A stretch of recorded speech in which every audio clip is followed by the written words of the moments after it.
আপনারা দেখছেন ISL 2025 পয়েন্টেবিলিটি last update করা আছে 19 জানুয়ারিতে। 18 জানুয়ারিতে দুটি ম্যাচ হয়েছিল। প্রথম match Hyderabad FC versus Bengaluru এফসির মধ্যে, ম্যাচটি ড্র হয়েছে, এবং দ্বিতীয় match Kerala Blaster versus North East United এফসির মধ্যে হয়েছিল, সেই ম্যাচটিও ড্র হয়েছে। তাই আজকের পয়েন্টেবিলিটি ঠিক এরকম: 1 নম্বরে আছে মোহনবাগান সুপার জিয়েন্ট, 16 ম্যাচ খেলে 36 পয়েন্টে। 2 নম্বর আছে বেঙ্গালুরু এফসি, 16 ম্যাচ খেলে 28 পয়েন্টে।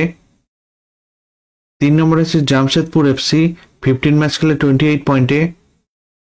4 নম্বর আছে এফসি গোয়া, 15 ম্যাচ খেলে 27 পয়েন্টে। 5 নম্বর আছে north East United FC, 17 match খেলে 25 পয়েন্টে। 6 নম্বর আছে মুম্বাই সিটি, 16 ম্যাচ খেলে 24 পয়েন্টে। 7 নম্বর আছে উড়িষ্যা এফসি, 16 ম্যাচ খেলে 21 পয়েন্টে। 8 নম্বর আছে কেরালা ব্লাস্টার, 17 ম্যাচ খেলে 21 পয়েন্টে। 9 নম্বর আছে পাঞ্জাব এফসি, 15 ম্যাচ খেলে 20 পয়েন্টে। 10 নম্বর আছে চেন্নাইন এফসি, 16 ম্যাচ খেলে 17 পয়েন্টে।